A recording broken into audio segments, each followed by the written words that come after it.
আসসালামু আলাইকুম। আজকে আমরা জানবো কম্পাইলারের বিভিন্ন ফেজ সম্পর্কে। কম্পাইলারের কোন ফেজে কিভাবে কাজ করে সেটি সম্পর্কে। আমরা এর আগে জেনেছি কম্পাইলার কি এবং কম্পাইলারের কাজ কি। তো আজকে আমরা জানবো হচ্ছিল ফেজের সম্পর্কে। So the phases of compiler. কম্পাইলারের ফেজের প্রথম স্টেপে কম্পাইলার আমরা একটি কোডের লাইন এক্সাম্পল দিয়ে ফেজেস সম্পর্কে শুনবো। তো এক্সাম্পলটা লিখে নিই। লাইন অফ এক্সাম্পল লাইক যে কোনো কোড হতে পারে, যেমন ধরলাম কোনো একটি line position equal to initial plus rate into 60। ধরলাম কোনো একটি কোডের একটি লাইন এটি, যেটিকে কম্পাইলারের বিভিন্ন ফেজে আমরা এখন দেখব। তো কম্পাইলার যখন এরূপ কোনো একটি লাইন পায়, কোডের একটি লাইন পায়, ফার্স্ট অফ অল কম্পাইলার এই লাইনকে তার প্রথম ফেজে এই লাইনটাকে বিভিন্ন ছোট ছোট ক্ষুদ্র অংশে ভাগ করে। লাইক পজিশন একটা পার্ট, ইকুয়াল একটা পার্ট, ইনিশিয়াল একটা পার্ট, প্লাস একটা পার্ট, রেট একটা পার্ট, ইনটু একটা পার্ট এবং 60 একটা পার্ট। এই ক্ষুদ্র ক্ষুদ্র যে ভাগ করে এই ভাগগুলোকে বলা হয় লেক্সিম, LEXIM। আর যে অ্যানালাইসিসের মাধ্যমে এই ভাগগুলো করে তাকে বলা হয় লেক্সিক্যাল অ্যানালাইসিস। সো প্রথম স্টেপে কম্পাইলার একটি লাইন নেবে, লাইন নেওয়ার পর এটিকে বিভিন্ন ক্ষুদ্র ক্ষুদ্র পার্টে ভাগ করবে। তো পার্টগুলো লিখে ফেলি, like position equal to initial plus rate into 60। So first of all একটি লাইন নিল, লাইন নেওয়ার পর ওটিকে বিভিন্ন লেক্সিমে ভাগ করে ফেলল। এরপর প্রত্যেকটা লেক্সিমকে কম্পাইলার একটি টোকেন প্রডিউস করে। টোকেন বলতে সাধারণত কোন একটি সিরিয়াল নাম্বারকে বোঝায়, যেন পরবর্তীতে কম্পাইলার বুঝতে পারে কোন লাইনের কোন কোডে কার পর কোনটাকে এক্সিকিউট করতে হবে। জাস্ট নর্মাল একটি টিকিট নাম্বার যাকে বলে। তো ধরলাম একে দিল 1 নাম্বার, একে দিল 2 নাম্বার, একে দিল 3 নাম্বার।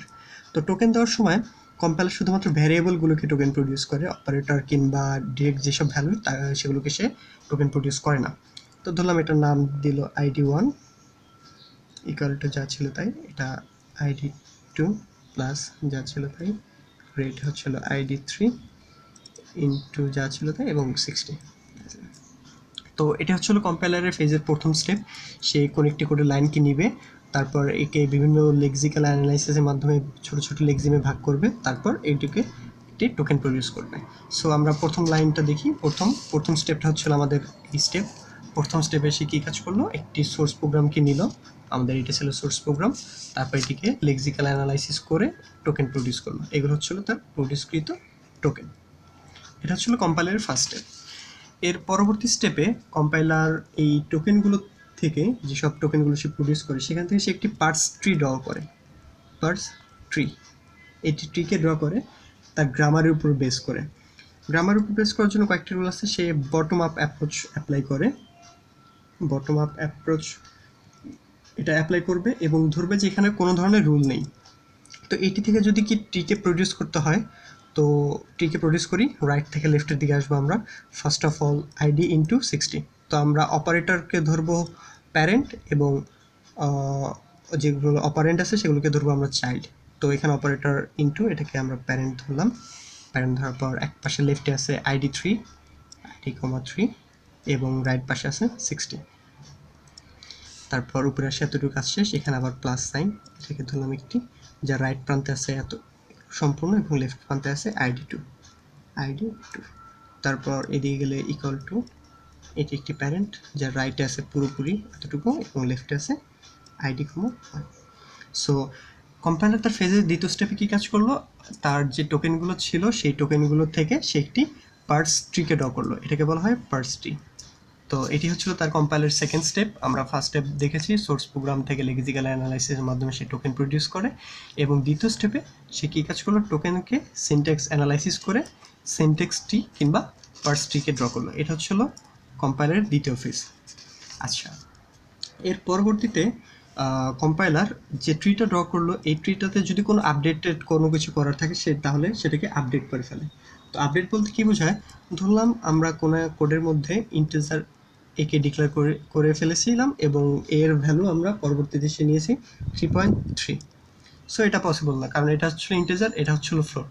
তাহলে কী কাজ করা লাগতো, এখানে ফ্লোট কোডকে ইন্টিজারে কনভার্ট করা লাগতো।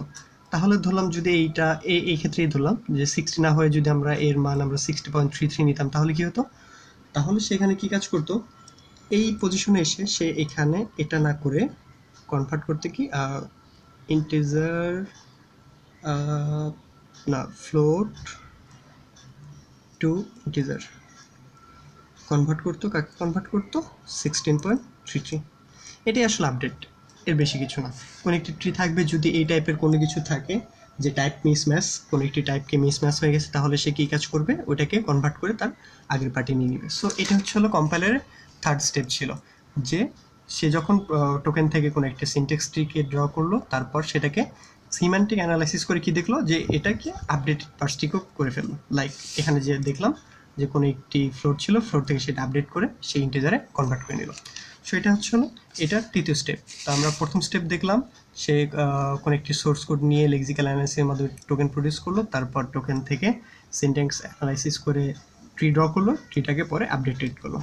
তো এটা হচ্ছিল তার থার্ড স্টেপ। এখন ফোর্থ স্টেপে সে কম্পাইলার এই যে তার ট্রিটা ছিল, এই ট্রি থেকে সে একটি ইন্টারমিডিয়েট কোড জেনারেট করে, যেটাকে আমরা এখন শিখবো হচ্ছিল ট্রি অ্যাড্রেস কোডটা। Tree address code, so three address code বলতে বোঝায় যে কোডের 3টা অ্যাড্রেস থাকবে বা 3টা রেজিস্টারের মাধ্যমে সে কাজগুলো করবে, অনলি 3। তো আমরা এই কোডটা থেকে করি। এটাকে যদি আমরা থ্রি অ্যাড্রেস কোডে করতে চাই, তো প্রথমে কি কাজ করব, ইন্টিজার টু ফ্লোট। তো ধরলাম কোনো একটা রেজিস্টারের নাম নিলাম T1, যার মধ্যে কি করবে, ইন্টিজার টু ফ্লোট। এটা হচ্ছে প্রথম স্টেপ, করবে 60কে, এতটুকু শেষ। তারপর এই যে এটা ছিল, এই ভ্যালুর সাথে ID3-কে মাল্টিপল করবে। তো ID3 যেটা ছিল সেটার সাথে মাল্টিপল করবে কাকে, ইন্টিজার টু ফ্লোট, যাকে আমরা T1 এর মধ্যে রেখেছি। তো ধরলাম এটাকে T2 নামে কোনো একটা রেজিস্টারের মধ্যে রাখলাম। তো তারপর কি কাজ করবে, আমাদের এতটুকুর কাজ শেষ হয়ে গেছে। এখানে আমরা প্রথমে এটিকে একটি রেজিস্টারের মধ্যে রেখেছি, তারপর এর সাথে ID3-কে মাল্টিপল করে অন্য একটি রেজিস্টারের মধ্যে রাখলাম, তাহলে আমাদের এতটুকুর কাজ শেষ। এখন কি কাজ করব, এই যে পুরো ভ্যালু, এই পুরো ভ্যালুর সাথে ID2-কে প্লাস করব। তাহলে আমরা আসি, ID2 ছিল প্লাস করবো কি, এই পুরো ভ্যালুটা, T2 করে আমরা T3 এর মধ্যে রাখলাম। এখন প্রত্যেকটাতে দেখলাম আমরা 3টা করে রেজিস্টার ইউজ করতেছি। এই জিনিসটাকে বলে থ্রি অ্যাড্রেস কোড। আমরা 3টার বেশি চাইলে ইউজ করতে পারবো না, 3টা কম ইউজ করতে পারি। তো রাখলাম। তো আমাদের কাজ মোটামুটি এতটুকু শেষ হয়ে গেছে। এখন লাস্ট স্টেপ, ইকাল টু করে ID1 এর মধ্যে রাখবো, মানে T3-কে কোথায় রাখবো, ID1 এর মধ্যে। এটাকে বলা হয় থ্রি অ্যাড্রেস কোড। তাহলে কম্পাইলার কী কাজ করলো, ট্রি প্রডিউস করার পর তারপর ভর্তি স্টেপে শেষে কী কাজ করলো, এই ট্রি থেকে একটি থ্রি অ্যাড্রেস কোডকে জেনারেট করলো। সো আমরা এর পরবর্তী স্টেপটা দেখে নিই। তো যখন কম্পাইলার আপডেটেড পার্সটি করলো, তারপর আপডেটেড পার্সটি থেকে সে একটি ইন্টারমিডিয়েট কোড জেনারেট করলো, যেটাকে আমরা বললাম three address code. Okay fine, okay. তাহলে থ্রি অ্যাড্রেস কোড জেনারেট করা এখানে হয়ে গেল। এখন তার পরবর্তী স্টেপে কম্পাইলার কী কাজ করে, এই থ্রি অ্যাড্রেস কোডকে অপটিমাইজ করে। অপটিমাইজ কীভাবে হতে পারে, লাইক এখানে দেখা যাচ্ছে এই যে ID2 প্লাস T2 করে আমরা T3-তে রাখলাম, তারপর T3-কে ID1-এ রাখলাম। আমরা চাইলেই এই লাইনটা এখানে লিখে দিতে পারতাম। কিভাবে, এই দুটো লাইনের পরিবর্তে, like ID1 equal to ID2 plus T2। এর মানে কি, আমরা কোনো একটা রেজিস্টার এক্সট্রা ইউজ না করে এটা এখানে করতাম, তাহলে আপডেটেডটা এই লাইনটা হয়ে যেত। তাহলে কী কাজ করলো, প্রথমে ট্রি থেকে সে কোনো একটি কোড জেনারেট করলো, থ্রি অ্যাড্রেস কোড থেকে সেটাকে আপডেটেড করে দিল, অপটিমাইজ করলো, যাকে বলা হয় অপটিমাইজ করা। লাইক এখানে এই দুটি লাইন থেকে সে অপটিমাইজ করে একটি লাইন লিখে ফেললো। তাহলে পুরোপুরি কোডটা কী হলো, আমরা এখানে লিখে ফেলি, অপটিমাইজ লাইনটুকু লিখে ফেলি। T1 এর মধ্যে সে রেখেছিল integer to float to integer, যেটা 60, আমি এখানে ভুল লিখেছি, ফ্লোটটা ইন্টিজার করেছিলাম আমরা। তো তারপর কী কাজ করলো, T2 এর মধ্যে এই ID3 প্লাস ইন্টু T1 করলো, তারপর ID1 এর মধ্যে ID2 প্লাস T2 করে রেখে দিল। তো এটা হচ্ছে আমাদের অপটিমাইজ কোড। তো কম্পাইলারের ফেজের এই পর্যায়ে, সর্বশেষ পর্যায়ে, তো সবচেয়ে শেষের ফেজটাতে সে কী কাজ করে, এই অপটিমাইজ কোডটা থেকে সে একটি টার্গেট প্রোগ্রাম জেনারেট করে। টার্গেট প্রোগ্রাম, যাকে আমরা বলি সাধারণত অ্যাসেম্বলি প্রোগ্রাম। তো এখন অ্যাসেম্বলি প্রোগ্রাম অনেক ভাষাতে হতে পারে। কেউ হয়তো মিপস ইউজ করতে পারে, কেউ হয়তো 8086 ইউজ করতে পারে। আমরা যে কোনো একটি ভাষাতে কনভার্ট করলেই পারবো, আমাদের যে কোনো একটা ভাষাতে কনভার্ট করলেই হবে থ্রি অ্যাড্রেস কোডটাকে। তো আমরা যদি এটাকে যদি মিপস কোডে কনভার্ট করি এটাকে, তাহলে কি করতে পারি, প্রথমে আমরা কোনো একটি লোড করব, LW-তে লোড বোঝায় মিপস কোডে লোড করব, লোড করে কোনো একটি রেজিস্টারের মধ্যে রাখবো, ধরলাম R1 রেজিস্টারের মধ্যে রাখলাম। কাকে লোড করবো আমরা, এই ID3টাকে, যেটা ছিল আমরা 60 ধরেছিলাম আর কি ID3। এটা তো ভ্যালু, আমরা ID3টাকে লোড করে রাখবো হলো এটাতে। ID3টাকে লোড করলাম, তারপর আমরা এটার সাথে মাল্টিপল করব। এখানে দেখা যাচ্ছে প্রথমে ID3টাকে আমরা লোড করে নিলাম, তারপর এর সাথে মাল্টিপল করবো কাকে, 60কে। তো ফার্স্টে আমরা ID3কে লোড করলাম, এখন কি করব, মাল্টিপল করব, মাল্টিপল করে R2 এর মধ্যে রাখবো, R1 এর সাথে কাকে মাল্টিপল করব, 60কে, দুইটাকে মাল্টিপল করে R2 এর মধ্যে রেখে দিলাম। এখন আমরা যেটাকে মাল্টিপল করা শেষ আমাদের, আমরা রাখলাম R2 রেজিস্টারের মধ্যে। এখন সেই রেজিস্টারের মধ্যে যা ছিল সেটার সাথে ID2কে যোগ করে দিব আমরা। তো আমরা এই পরবর্তী ধাপে আবার লোড করব, লোড করলাম কাকে, R3 এর মধ্যে লোড করলাম কাকে, ID2কে লোড করে রাখলাম। এর পরবর্তীতে এটাকে অ্যাড করে দিব, অ্যাড করব R3 এটাকে আর R2কে লোড করে আমরা R4 একটা নতুন রেজিস্টারের মধ্যে রাখলাম। তারপর আমাদের এতটুকু স্টেপ শেষ। প্রথমে এটাকে লোড করলাম, লোড করে রাখলাম R1 এর মধ্যে, তারপর এর সাথে 60কে মাল্টিপল করলাম 60কে রাখলাম R2 এর মধ্যে, তারপর R2 এর সাথে এটাকে লোড করে দুটাকে যোগ করে দিলাম, এটাকে লোড করে তারপর দুটাকে যোগ করে রাখলাম R4 এর সাথে। এখন R4টাকে আমরা ID1 এর মধ্যে রেখে দিব। সো SW ID1 এর মধ্যে কাকে রাখবো, R4কে। সো এটাই হলো কম্পাইলার ফেজেস। আমরা ফার্স্টে থেকে দেখে আসি। ফার্স্টে আমরা কি কাজ করলাম, যে একটি লাইন নিলাম, কোডের লাইন নিলাম আমরা। তো ফার্স্ট অফ অল কোন একটি লাইন নিয়ে সেটিকে বিভিন্ন লেক্সিমে বা ক্ষুদ্র ক্ষুদ্র পার্টে ভাগ করলো, তারপর ওগুলোকে একটি টোকেন দিয়ে দিল। এটা হলো কম্পাইলার প্রথম ফেজ, যে সোর্স প্রোগ্রাম নিবে, তারপর লেক্সিক্যাল অ্যানালাইসিস করে টোকেন প্রডিউস করবে। এর পরবর্তী ধাপে সে কী কাজ করলো, এই যে টোকেনগুলো ছিল সেই টোকেন থেকে সে একটি ট্রি জেনারেট করলো, লাইক এই ট্রিটা সে জেনারেট করলো। তো এটা হচ্ছিল তার দ্বিতীয় স্টেপ, ট্রি জেনারেট করলো। তারপর সেই ট্রি থেকে সেটাকে অপটিমাইজ করা হলো। অপটিমাইজ কীভাবে করলাম, যে আমরা ধরলাম এটাকে যদি ধরলাম এটাকে ফ্লোটে আছে, আমরা এটাকে যদি ইন্টিজার ডিক্লেয়ার করে থাকি তাহলে এটাকে ইন্টিজারে কনভার্ট করে নিলাম ফ্লোট টু, এটাকে বলা হয় আপডেটেড পার্স ট্রি। তারপর সেই থ্রি অ্যাড্রেস কোড থেকে সেই ট্রি থেকে সে একটি থ্রি অ্যাড্রেস কোড জেনারেট করলো। লাইক এর পরবর্তী স্টেপ, আপডেটের যে পার্স ট্রি ছিল সেখান থেকে সেই ইন্টারমিডিয়েট কোড বা থ্রি অ্যাড্রেস কোড জেনারেট করলো। তারপর সেটাকে আমরা অপটিমাইজ করলাম কোথায় এসে, এখানে এই দুটি লাইনের পরিবর্তে আমরা একটি লাইন লিখলাম, জাস্ট এই ভ্যালুটাকে এখানে দিয়ে দিলাম, এটাকে বলা হয় অপটিমাইজ করা।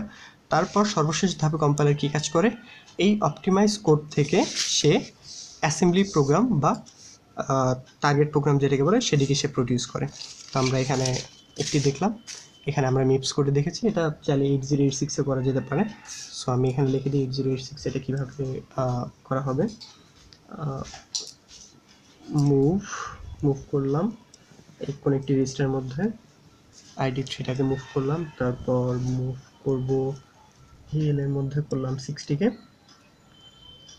মাল্টিপল BL-কে মাল্টিপল করলাম, মুভ CL এর মধ্যে রাখলাম ID2কে, তারপর অ্যাড করব H এর মধ্যে যে ভ্যালুটা ছিল তার সাথে CH এর মধ্যে রাখি, এটা তাহলে CH-কে অ্যাড করব, তারপর মুভ করে ID1 H এর ভ্যালুটা ID1 রাখবো, সরি অ্যাড করলাম, অ্যাড করে জাস্ট অ্যাড, ওকে মুভ করার দরকার নেই, অ্যাড করলে এর মধ্যে ভ্যালুটা থাকবে। এখন যদি আমরা এটাকে প্রিন্ট করতে চাই তাহলে DL এর মধ্যে মুভ করতে পারবো, DL এর মধ্যে এইচটা মুভ করে দিলে হবে, DH এর মধ্যে মুভ করেন, তারপর প্রিন্ট করলে DL এর মধ্যে যে ভ্যালুটা আছে সেটা প্রিন্ট হয়ে যাবে। সো এটাই ছিল ফেজেস অফ কম্পাইলারের কী এবং কম্পাইলার কীভাবে কাজ করে। তো আমরা আমাদের নেক্সট ভিডিওতে দেখব কম্পাইলারের কনস্ট্রাকশনের স্টেপগুলো আছে, কীভাবে কম্পাইলার কনস্ট্রাকশন হয়। তো এই ভিডিওতে আপাতত এতটুকুই। সো খুদা হাফেজ।